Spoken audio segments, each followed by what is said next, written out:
बने तो પછી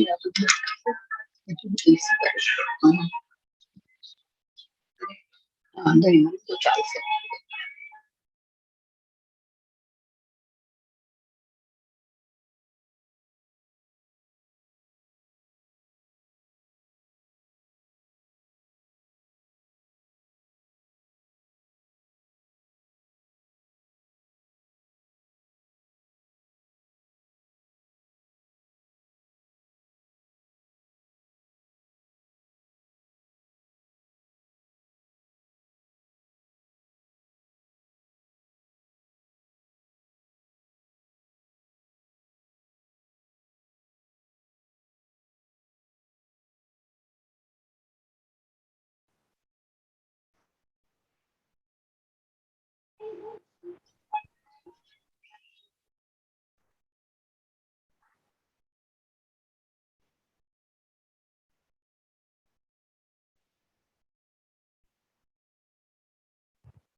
Together we'll chant Bhagavad Gita, chapter 9, verses 21 to 30. एतं भुक्त्वा स्वर्गलोकं विशालं क्षीणे पुण्ये मर्त्यलोकं विशन्ति एवं त्रयी धर्ममनुप्रपन्नाः गतागतं कामकामा लभन्ते अनन्याश्चिन्तयन्तो मां ये जनाः पर्युपासते तेषां नित्याभियुक्तानां योगक्षेमं वहाम्यहम् येऽप्यन्यदेवता भक्ताः यजन्ते श्रद्धयान्विताः तेऽपि मामेव कौन्तेय यजन्त्यविधिपूर्वकम् अहं हि सर्वयज्ञानां भोक्ता च प्रभुरेव च न तु मामभिजानन्ति तत्त्वेनातश्च्यवन्ति ते यान्ति देवव्रता देवान् पितॄन्यान्ति पितृव्रताः भूतानि यान्ति भूतेज्याः यान्ति मद्याजिनोऽपि माम् पत्रं पुष्पं फलं तोयं यो मे भक्त्या प्रयच्छति तदहं भक्त्युपहृतम् अश्नामि प्रयतात्मनः यत्करोषि यदश्नासि यज्जुहोषि ददासि यत्तपस्यसि कौन्तेय तत्कुरुष्व मदर्पणम् शुभाशुभफलैरेवम् मोक्ष्यसे कर्मबन्धनैः सन्न्यासयोगयुक्तात्मा विमुक्तो मामुपैष्यसि समोऽहं सर्वभूतेषु न मे द्वेष्योऽस्ति न प्रियः ये भजन्ति तु मां भक्त्या मयि ते तेषु चाप्यहम् अपि चेत् सुदुराचारः भजते मामनन्यभाक् साधुरेव समन्तव्यः सम्यग् व्यवसितो हि सः.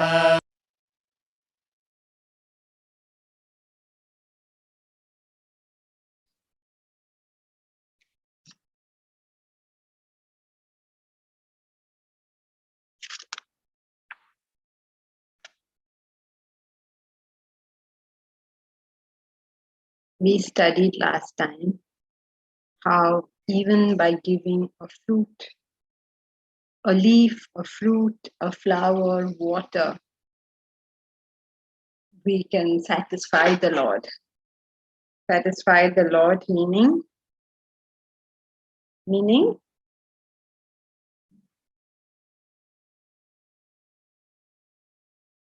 what? I accept, he says. I will accept it, even if you give me this. What does that mean? What does accepting mean? Is he going to accept things from us? What does it mean? Omnious silence, what happened? We'll accept the action. Meaning what? Accept. You. If I say what is Whatever. accept, you cannot reply by using the word accept. Now you have to use another word. So it's Not a not synonym, but an explanation. Whatever it's we not do, what he gives, but it is the attitude and the bhavna with love if they give. Even a leaf or some water or a flower. Only tinky question is, what does the word accept mean? It's unconditional love. What does the word accept mean? Accept here is referring to what? What will happen if you do all these things? It means that the enlightenment and the sense that the devotee gets closer to enlightenment. Yes, correct. Or the path So becomes. if you just listen to the question, you will know the answer. Nothing in Vedanta is very complicated. It's a very, very simple thing. It's the world's simplest subject. Sorry, I haven't understood, Janki. So what are you saying that by what the enlightenment? Yes, you will achieve spiritual growth. You will achieve enlightenment. So if I give laddus or if I give pedas, I don't necessarily have to get enlightenment. Even if I give water, I can receive enlightenment. Is that what you're saying? No. Were you there last class? I was there. I think it was, yeah. Okay, so the meanings of those 4 words are separate. Okay, let's come to them since you are not clear about the meaning. But first, let's start with accept. I thought that first portion was clear because we spent a lot of time on it. Okay, so let's come back to accept. Accept means you will achieve spiritual growth, you will achieve enlightenment. So whatever is the purpose for which you did all this will be achieved. So what are the things you have to do? Let's see now. How many things you have to do? You have to do 3 things. So what are the 3 things you have to do?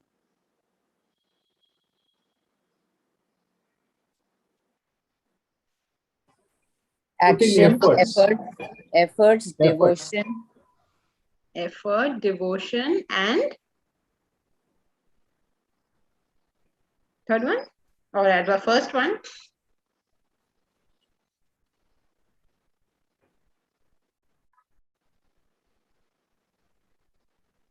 first one is action. Steadfastness. Offering. Correct. Very good. So first one you offer. What are you offering? Patram, pushpam, phalam, toyam. The leaf, the flower, the fruit, and water. That's your offering. Now, how do you have to do this offering? That's the second thing you do. Bhaktya, with devotion. What is the third thing you will do? Third one is Prayatatmana. effort. Very good. So 3 things are involved. You can't go and give दूध or dahi to God and say, okay, अब दे दो मुझे enlightenment. ऐसे नहीं होता. कुछ भी दे दो. Okay, so first point we must know in this is that you are not capable of giving God anything because It's already his. it's all His. You're taking His things and giving it to Him. What does that mean? And it has no meaning. Therefore, He has chosen very, what should I say, very cheap things. Can't say cheap things. Very Easily innocuous. available. Easily available. Easily available, innocuous things. What are you giving? Water and leaf and all that. To leaf, he says, not even telling us which leaf. Any leaf will do. So, very innocuous things. So, it's not what you offer that matter, but have you offered it with devotion? And have you offered with devotion means what? Sometimes we will offer with devotion. We have given with devotion, but no work is being done. So, that won't count. The effort. And in the spiritual path, the effort is in looking at yourself and doing whatever it takes to move forward. Most of us do what we like. There are many paths, the spiritual path, which are nice, which are comfortable, which feel good to us. There are many paths, or there are fewer parts actually, which don't feel good to us. But you have to do them. Because that's that effort where you're doing that stuff you don't want to do because you know that this is necessary. So, listening to class, I'm assuming from the fact that I'm saying more or less the same names, at least these people enjoy the class. That's okay. I'm assuming most of you all do bhajan, so that everybody enjoys music. That's also okay. Then a lot of you are doing karma and you enjoy the karma, that's also okay. But can you say sorry to the person you have made when you have made a mistake? Can you say thank you for what you have received, even from the people who are irritating you? How often, especially among couples, they will say, she's this, he's this, she's this, he's this. But you are obviously receiving something. So what is that thing you're receiving? Have you acknowledged that? Okay, that person is terrible. Okay, that person is this and that. Agreed. What is it you're receiving? Have you acknowledged it? Have you ever said thank you to the people who give you things in spite of the fact that you are fighting with them? So, are we doing the parts that don't feel so nice to us? The part which is usually what most people leave out is the part which will probably give them the maximum growth in the minimum time, but will hurt. That's the part they will leave out. And so they will probably stay exactly where they are. They'll make excuses, they'll justify, they won't do the thing that needs to be done. So it's a very sad thing. It's a really sad thing. So he's interested in the fact that you are making an offering. You're making that offering with bhakti, and you're willing to put in the effort that you need to put in. You're not playing with spirituality. It's not a game. You're putting the effort which needs to be put in. In each one of our lives, there is 1 or 2 areas which are problematic. Everything else is fine. But 1 or 2 areas will be problematic. What is problematic? They agitate us. So those are the areas that we need to pay special attention to. That's your effort which you're going to put in. Besides the other things, not that you don't have to do the other things. Besides the other things, you have to attend to that.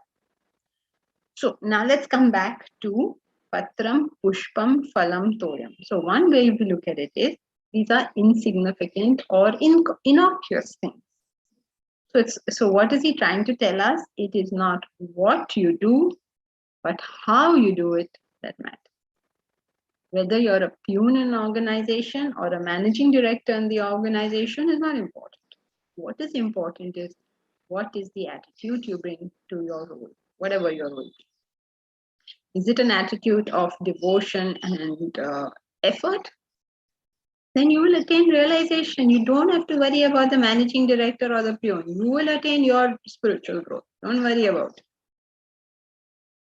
That's the first way you can look at it. Another way you can look at it is take the meanings of the terms with an allegorical significance. So patram refers to that part of a plant which is the most active. So what are you offering the Lord? Your actions. Pushpam refers to a flower. The essence of a flower is its fragrance. So what are you offering the Lord? Your vasana. Your vasana. Single vasana.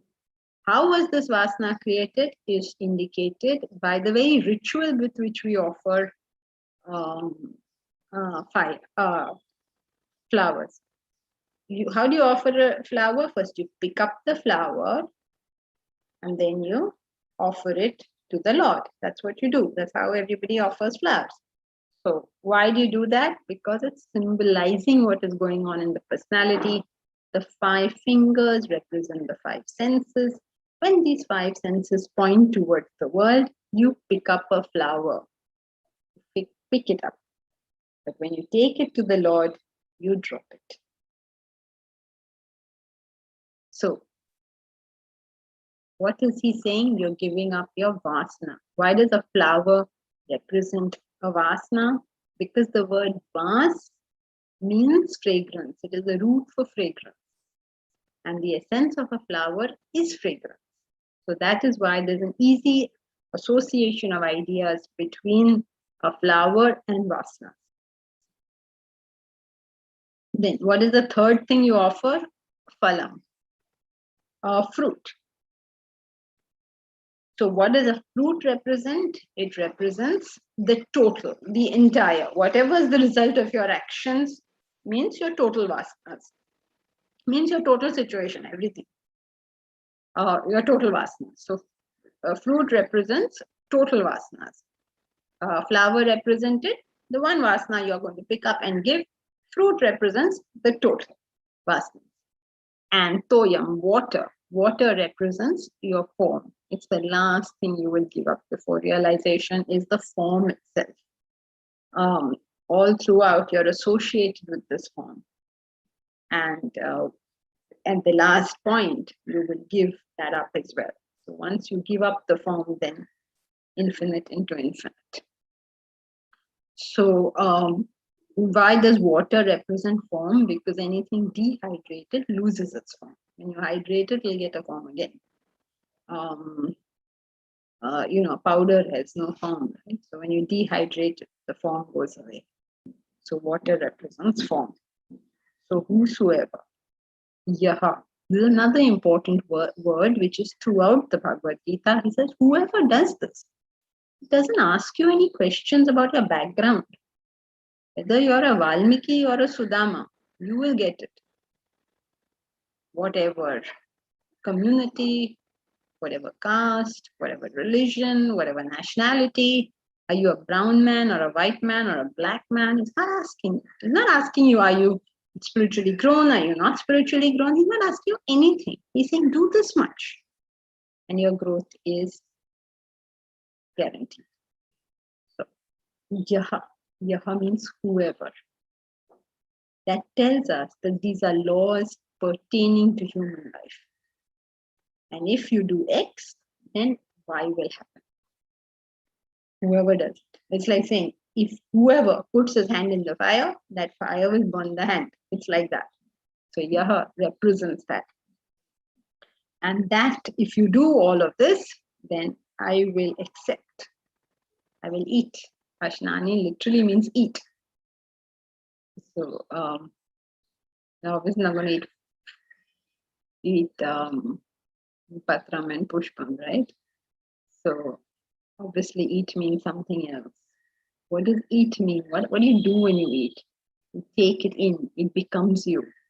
So you become the self.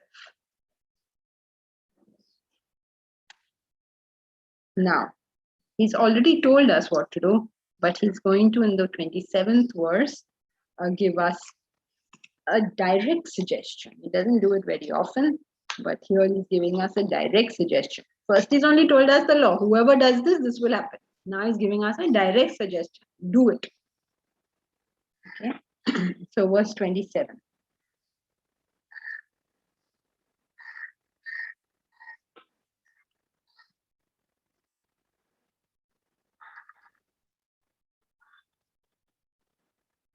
Yat karoshi yadashnasi yat juhoshi dadasi yat tapasyasi kaunteya tat purushva madarpanam yat karoshi yadashnasi yat juhoshi dadasi yat tapasyasi kaunteya tat kurushva madarpanam. Yat karoshi, whatever you do. Yat ashnasi, whatever you eat. Yat juhosi, that is juvati, is to be able to offer into the havan. Whatever you offer. Tadasi yat, whatever you give. Yat tapasyasi. I hope you all are all noticing, Sanskrit students, you're all noticing, he's referring to the you form, tvam. Yat karoshi, all of them are the C endings. So you do this. Not as an instruction, he's not saying kuru, he's not saying do. He's saying the person doing this, doing whatever you do, whatever you eat, whatever you offer, whatever you give, whatever tapas you do, whatever discipline you maintain, whatever austerity you have. O Kaunteya, O Kunti Putra, you are so dear to me, O Kaunteya. Tat Kurushva, do that. Madarpanam, do it as an offering to me. This is one of the famous verses of the Bhagavad Gita. All people who are associated with the Gita usually know this verse by heart. Yat karoshi yadashnasi yat juhoshi tadasi yat. Yat tapasyasi kaunteya tat kurushva madarpanam. Do it as arpanam. Do it as an offering to me. The beauty of this verse is that it covers every aspect of life. Every aspect of the sadhana, every aspect of life is covered in this. Yat karoshi. Yat karoshi refers to whatever you do. All these actions, all our behavior. What you eat. What you eat refers to whatever you take in. With your senses. Whatever you take in with your senses are sometimes referred to as your enjoyments, because all your enjoyments comes through the senses. So whatever you take in means all the stimuli that you take in. Whatever you offer, whatever you give.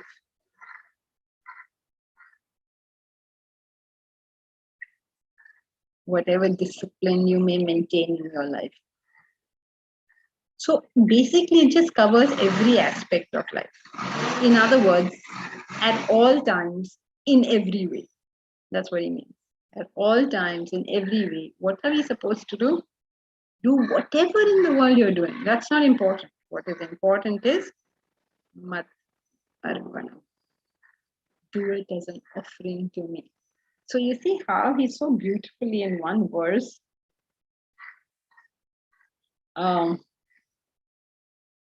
covers not only every aspect of life, but also every aspect of the sadhana. Basically, what is this verse saying? At every moment, in every way, do it as a offering to me. That's what he's saying. Now, so he said all the various activities we can do, right? Whatever we take in, whatever we think, and whatever we do back into the world. So he's covered every aspect of our sadhana, of our life. Now he's covered every aspect of sadhana also, because he says madarpanam. Madarpanam means as an offering to me.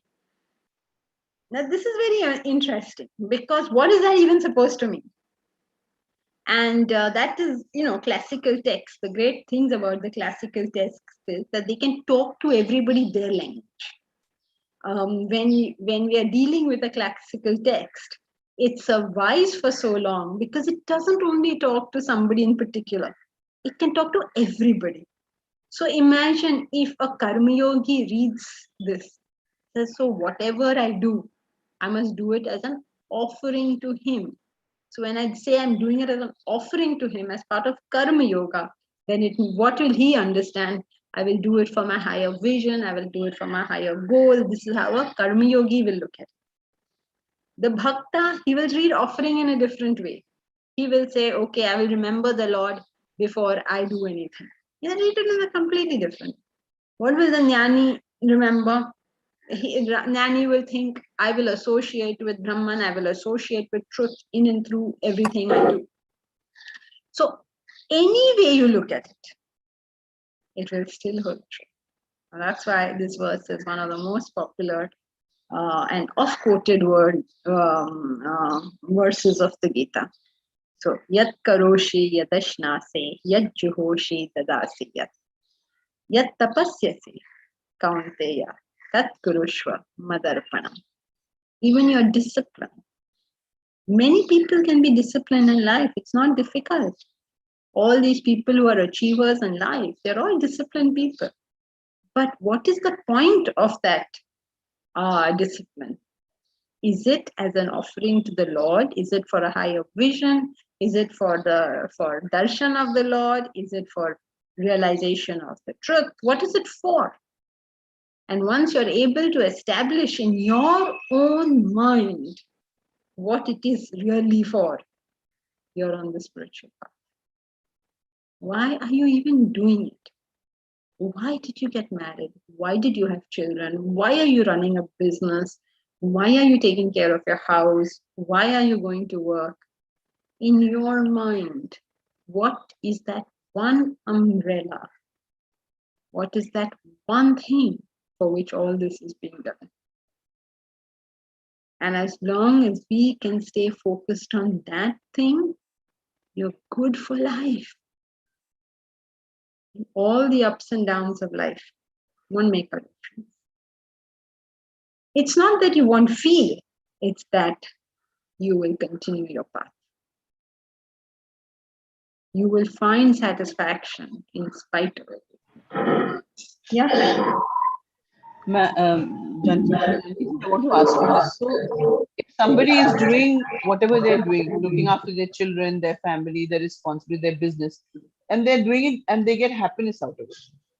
So that is not something to be discouraged. If you get happiness out of it, because see, some people would do it as a seva. Okay, I'm looking after my parents because it's my duty. But I'm not happy. Some people might not be happy about doing it. They might be bound in that duty, but they might be feeling in a cage. But what if a person is doing everything because it makes them happy? So is that purpose all right, or is it no? Is it a self-centered purpose? It's not for us to pass judgment on anyone.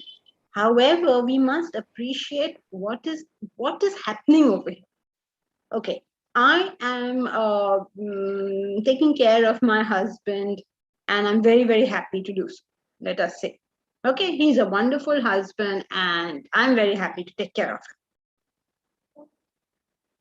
Now, all this is all very, very dependent happiness. It depends on my husband continuing to do whatever he's doing. It depends on him continuing to be with me.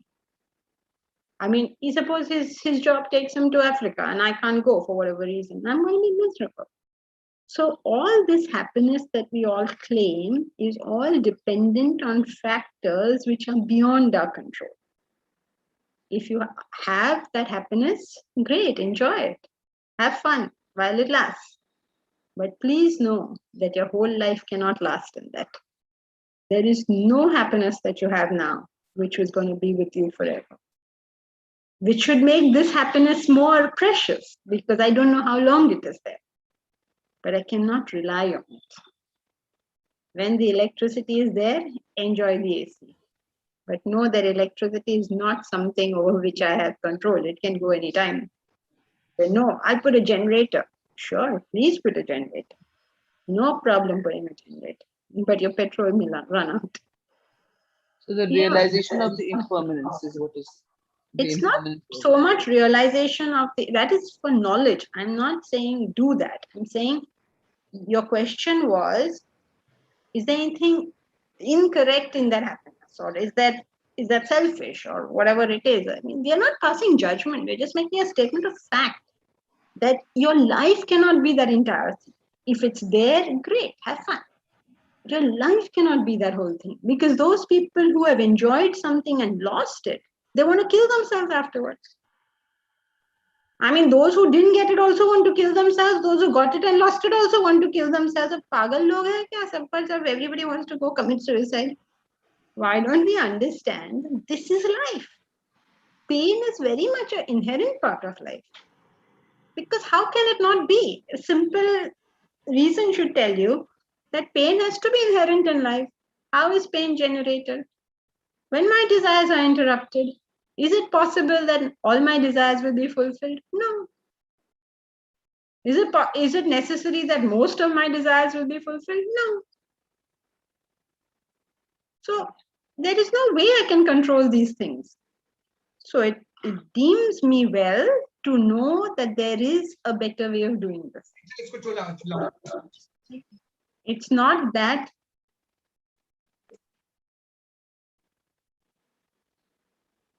I have to suffer through the pain. I don't have to. There is a better way of doing it. That's all it's saying. So whatever you're doing in life, at the moment we do it with the hope of happiness, but do it as an offering. And then the whole complexion of life changes, is what he's trying his best to tell us. But there is a impossibleness about this whole thing, because it's like almost like how much can you explain, but we won't get it. We will say, okay, I'll go to the temple. No, it's not about going to the temple. Don't go to another temple for the rest of your life. It won't matter. Or go to the temple every day. Either way, both are fine. There's nothing wrong in going to the temple. There's nothing right in going to the temple. The important thing is not whether you go to the temple or not. Temple means church or mosque or whatever, fire temple, anything.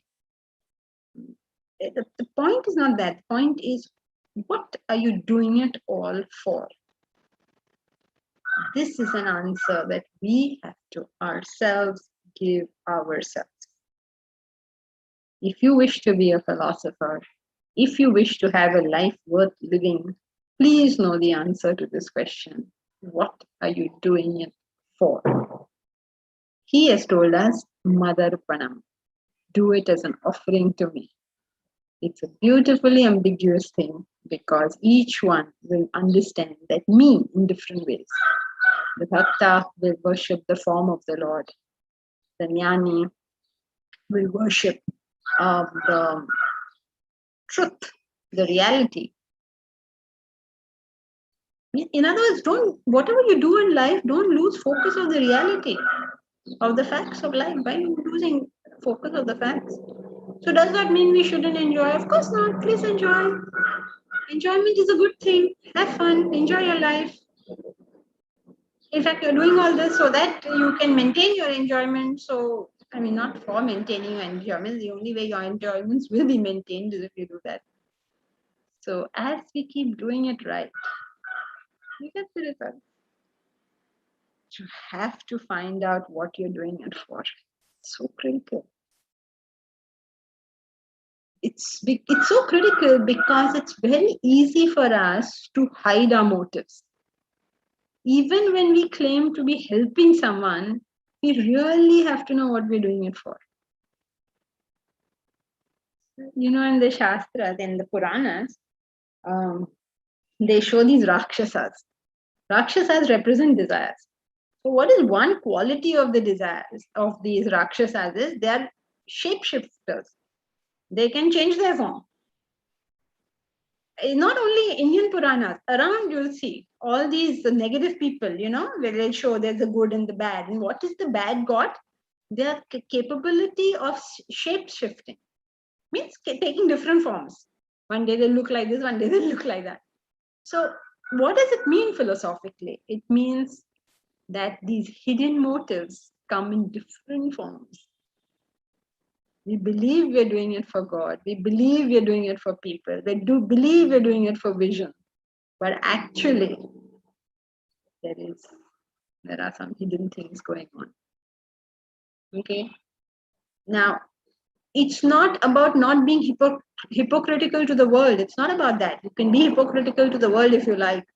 But you yourself must know what you're really doing it for. You know that. And that quality, Aditi, is called Arjavam. Bharat, now you learn. Aditi. Arjavam. Arjavam. That's Aditi's Favorite. quality. Yeah. Are you honest to yourself? Alone, yes, true to yourself. True to yourself. Doesn't matter what the world says. Are you true to yourself? Do you know what you're doing? Nobody else needs to know, but you need to know. Now, why do you need to know? Because if you don't need to know, if you don't know, you don't know where that thing will come out from and strike you. Because inside, no? So it's going to come out sometime. And how it will strike you, you have no idea. So please know it before. Changiji, Yeah. one question. So since we are all work in progress, our motives will also have gray shades to it, right? Right. Okay. You should know that. You know how our general behavior in life is, I'm so good and you guys are so bad. I'm so perfect and you are such a mess. This is our general behavior.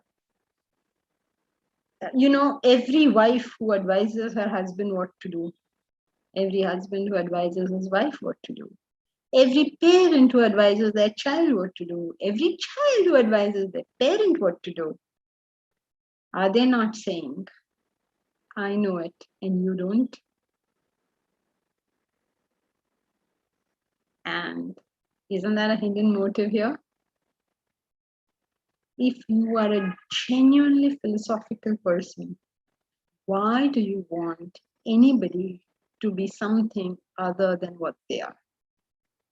Why do you want to interfere in somebody else's decision?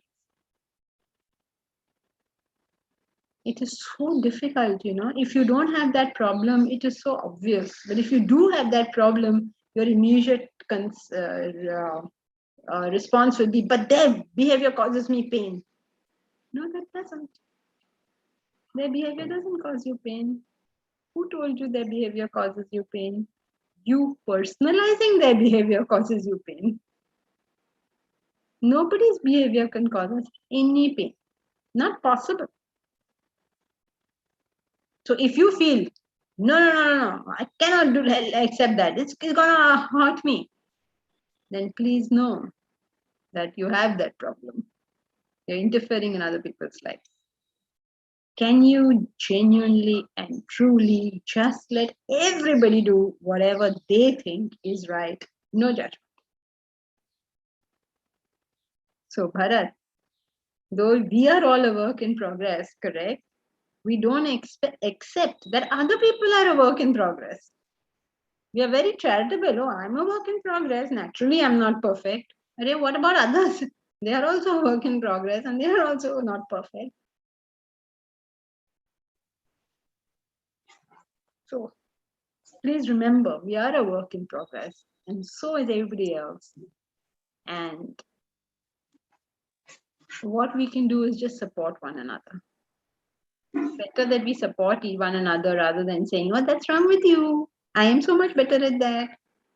If that person had any brains, they would say, oh, but that's wrong with you and I'm better than you at that. Sometimes if they're equally brainy, they're fighting a lot. Because both of them are shouting this thing at each other. But what is there a competition? What are we going to win? At the end of the day, either you can put your head on the pillow and sleep or you can't. That's it. There's no other award here. Saumen, and you want to say something? Yes, Go ahead. normally you say that ignorance and innocence, they go together. I could not understand that. It's the same thing. If you love the person who made a mistake, then you say, he's so innocent. If you don't like the person, he's so ignorant. It's the same thing. Suppose a child jumps onto your lap, a strange child, of course, jumps onto your lap and starts pulling your hair. Then you say, Baba, the innocent child doesn't know what he's doing. But suppose Anita starts pulling your hair, then you say, she's so ignorant. That is if I had. Huh?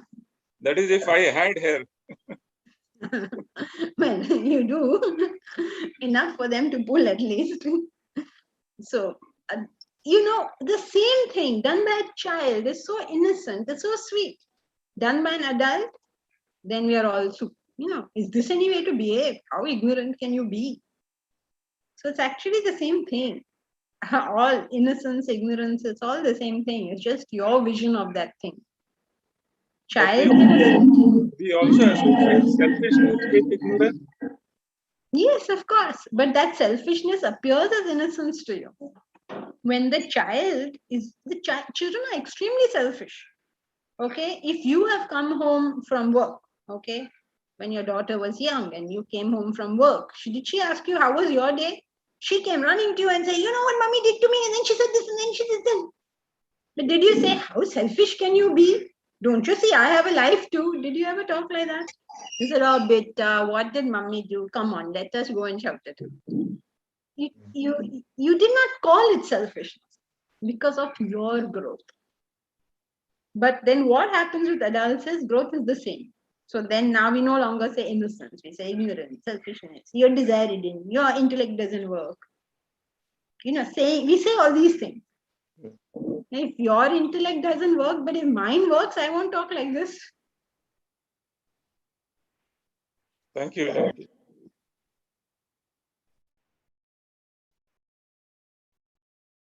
Okay, so be careful to know why you are doing what you're doing. And hope that you genuinely can one day at least work for something higher and greater than yourself. Because at the bottom line of everything is only worry about ourselves. When I take care of my spouse, is it because I care for my spouse or because I care for what happens to myself if something happens to him? At the bottom of everything is the worry about myself. So if we can get down to that and remove it, some people believe that we should all sort of raise voices against this and raise voice against that. We should raise our voice against war, nuclear armament, or genetically modified food, or whatever. We believe we should raise our voice. Okay, and then they go and fight about it and they get very angry and very upset with people who don't agree to whatever it is they are saying. I'm not saying what they're saying is wrong. I'm not saying we should all fight, or I'm not saying we should accept genetically modified food. But just think about it a bit. Let's say we are fighting against nuclear armament. Suppose we want complete removal of all nuclear arsenal from every country in the world. Suppose I say I want that. Then just think about this. What am I really saying? Suppose I was assured, assuming that you're Indian, and I believe everybody here is Indian. So assuming you're Indian and you were assured that India, where you stay, will not be impacted by that nuclear arsenal at all, will you take up that fight? You're assured India will not be affected. Let us say India will be affected, but your particular state won't be. Are you going to take up that fight? Let's say your state will also be affected, but your city won't be. Are you going to take up that fight? Okay, a city also may be destroyed in that nuclear war, but you know for certain that your family is not going to be. Will you take up that fight? Suppose you know for certain that, okay, even if my family goes, I'm going to be safe, even if there's a nuclear war. Will you fight the fight against nuclear arsenal? At the end of the day, what really are you fighting that fight for? And it's such a stupid fight, because even if we were to remove nuclear arsenal totally, look, we're still going to die. So what is the point of making such a fuss about it in the first place? Because all you're really concerned about is, am I going to die in that nuclear warfare?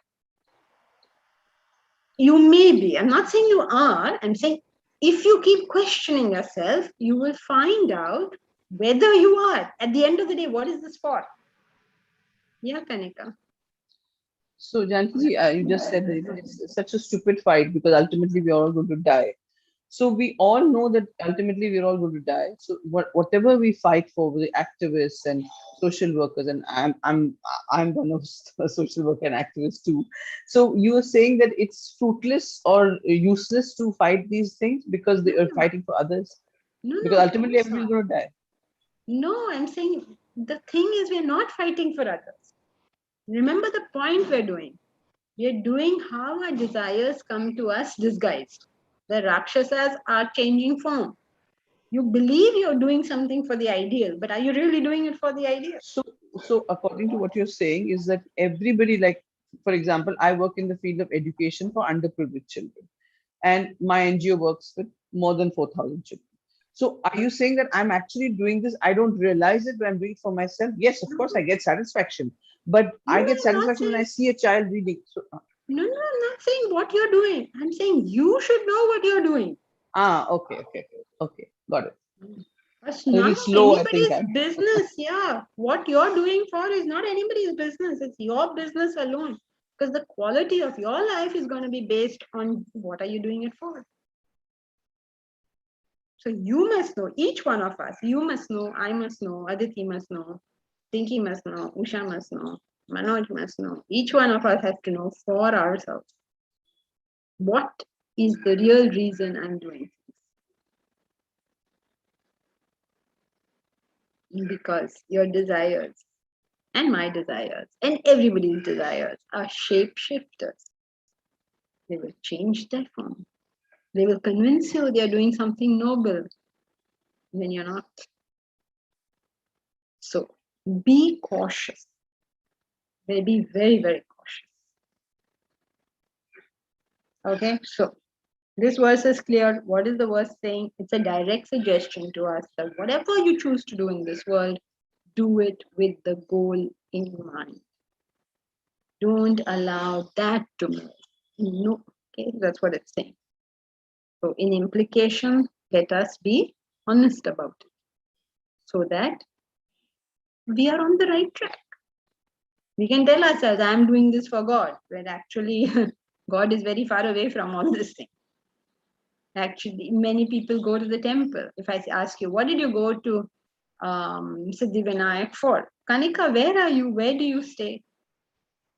I live in Mumbai, in Andheri. Mumbai, okay. Okay, so you know Siddhivinayak. Yes. For all those. I wanted to, sorry, Janki, I just, whenever you can give me time, I wanted to share something with people, everybody, after you finish, if you have the time. Something about my own personal journey, which will exactly what you said about, the implication and why are you doing it. So there's the kind of shift that I had in my thinking, but please go ahead. Sorry. Sorry, Kanika, we don't usually do that because imagine if 59 people woke up and said that, we would be in a difficult situation. So that's why we don't take it. I'm just happy to know that you're doing it, and I'm sure the rest of the class finds assurance that we are all in this together and we're all doing it as well as we possibly can, knowing full well that we are all of us a work in progress. So and it's nice to know that where we are failing, it's nice to know where we are succeeding, and it's because it's just a common human experience. All of us in the class will be succeeding in some things, failing in some others, and we must just all know that we are in this together. So what is the verse talking about? It is talking about do everything for your purpose, whatever it be, whether you see it as a karma or a bhakti or a jnana, whatever it is, do it for your purpose.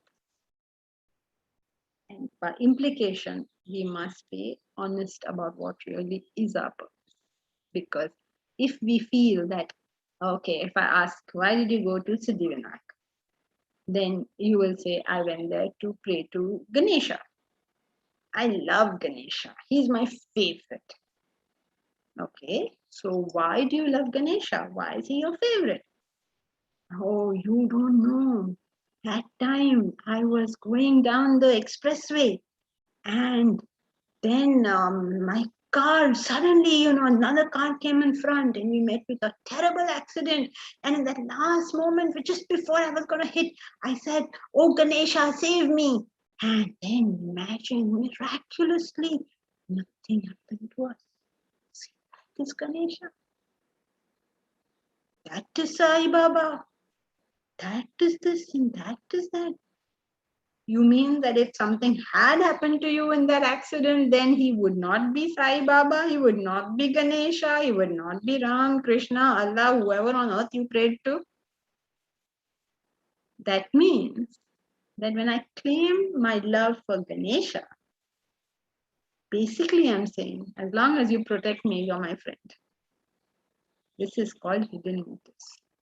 We believe ourselves to be religious, but actually it is only pure selfishness, if you want to be crude about it, or innocence, if you want to be loving about it. So be warned. Understand that we are very, very far from perfect. And hence, Bharat, and hence, we give that same charitable view towards other people. We'll say, I can't understand how he could possibly do that. Well, he can't understand how you could possibly do that. The anger that is generated by other people's behavior is a clear indication of the degree of my selfishness. If anyone is capable of angering you, hurting you, please see that as your own selfishness. Because if you're able to catch that, gosh, you got the bull by the horns. Those, like your agitation is like red lights flashing on your dashboard. Something's wrong, something's wrong, something's wrong. So when it starts flashing like that, you don't look around and say, oh, he's wrong and he's wrong. Say, my God, what have I just found out about myself? How could I feel so strongly unless there was that strong a desire here? So what's my desire? What is out of control? What am I doing over here? Great opportunity. So be thankful for those agitations, because they're the best opportunity for us to find out what is really going on within us. When everything is going on very well, it's very easy to claim greatness. Oh, I'm so smart. Okay. So let us all know for ourselves what we are doing something for. Now that brings us to verse 28. It gives us the result of all this.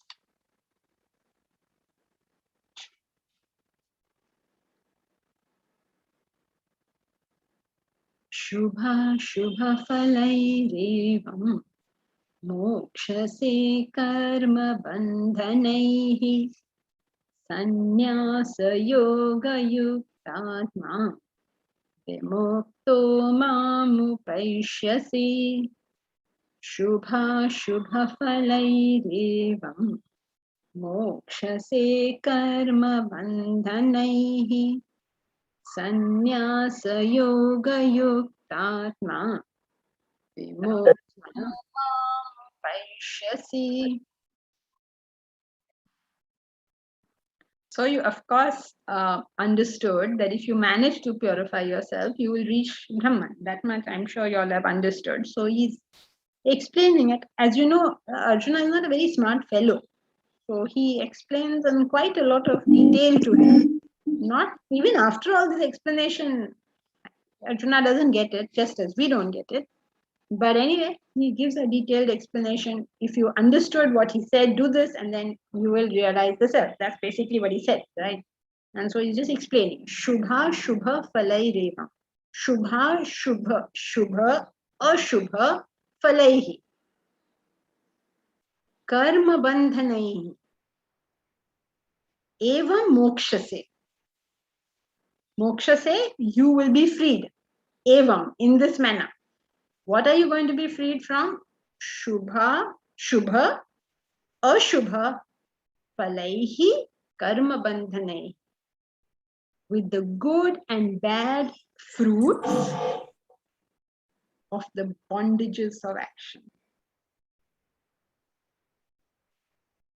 When you are bound to action, you are bound by the fruit of that action, by the result of that action. What type of results? Shubha and Ashubha. Some are good, some are bad. In the Upanishad, it says, Tva Suparna Sayuja Sakhaya. Two birds are sitting on a branch. Sayuja Sakhaya. Together in deep friendship. One eats the fruits, the bitter and sweet fruits of that tree. The other sits and watches. So there is a part of me that will enjoy the fruits. Enjoy in philosophy, enjoy means experience. So the good and the bad, both. So you enjoy the sweet and bitter fruits of life. Means you experience the bitter fruits of life, the sweet and bitter fruits of life. But there is something in you which stays unaffected. Your intellect manages to maintain dominance over it. And that's your freedom from the karma bandhan. What is the karma bandhan? When you do not act in the way that he has prescribed, then the result is you get into a karma bandhan. You get into a bandhan of karma. Means you get bound by that. What does that mean? You must have seen in life many times you didn't want to be angry or you didn't want to be sad, but you could not stop it. You were furious. You were miserable. And you don't want to be miserable and you don't want to be furious, but you can't. That's the bandhan. You can't escape it. You're bound. There have been times where you wanted to not love somebody. You understand that you're doing it excessively. You don't want to do it. Can't stop. That's your bandhan. That's your bondage. That's the stupidity we sometimes do. I'm so miserable, but I'm going to try to be happy. No, you won't be able to. You're bound. And why are we bound like that? Because we didn't do what he told us. He said, do it this way, you'll not be bound. But you won't do it that way, and then we are bound. Think of all those times that you put your head on the pillow and you could not sleep. You wanted to sleep, right? But you could not. Why not? Because the thoughts were rushing through the head. And you wanted those thoughts to stop. They were agitating you, but you couldn't stop them. That's the bondage. That's the bondage. So in a word, what is the bondage of action is desire. Desire is the bondage. And as long as the desire is there, you will be Naraka Nigudaha, said Shankaracharya. Remember Naraka Nigudaha? Who remembers? You will be bound as captives in hell. Bhaja Govindam. Everything, all Padma Patra Ivam Basa. Like a lotus leaf in water. All the knowledge comes and goes away. Nothing is remembered. All gone. Totally unaffected. Karma Bandhan. Karma Bandhan means desires, vasanas. Okay? So how do they manifest? They manifest in your incapacity to be able to do what you want to. When you want to control your mind, you won't be able to do it. When you want to be happy, you won't be able to do it. When you want to meditate, you won't be able to do it. When you want to make yourself go for a walk, you won't be able to do it. When you want to not get angry, you won't be able to do it. That's karma bandhan. If you don't live your life in the right way, then we fall into karma bandhan. But sannyasa yoga yuktatma, sannyasa, nyasa leave, sannyasa leave completely. Yoga joined, yuktatma totally joined. So, what is this word even supposed to mean? Are we leaving or are we joining? It's a very interesting construct, because you're completely one with the ideal, you're completely one with the higher, and you have been able to break off the bonds, completely therefore leave what is the lower. So sannyasa yoga yuktatma. Sannyasa leave, yoga join, yuktatma totally join. Sannyasa means totally left. So if you understand it philosophically, what it means is, when you have associated yourself with the higher, you have become that pure person, you will be totally relieved of everything of the lower. Vimukta, vimukta, mukta, freed. Vimukta, visheshena mukta, very completely freed. Mam upaishasi, you will reach me. So 2 steps of your journey. First step is you will be freed of the results of your action, and means you will not create further vasanas. And second step is you will remove all your vasanas and realize the self. Manoj, can we fake anger to correct things, as sometimes same thing which agitate earlier doesn't affect now, but you want, of course, you fake whatever you want, whatever you do is up to you. But if that motivation is not correct, then it will catch us in such a way we won't know kya hua yahan. So yeah, you can do whatever you want externally, but make sure that motivation is well understood and well controlled. Thank you. Janki ji, may I? Yeah. Karma bandhan is only bondage to the action, or is it bondage to the emotions and thoughts also? Action means it all. All. Philosophically, action is everything. Everything. Okay. Thank you. Okay, so that's it for today.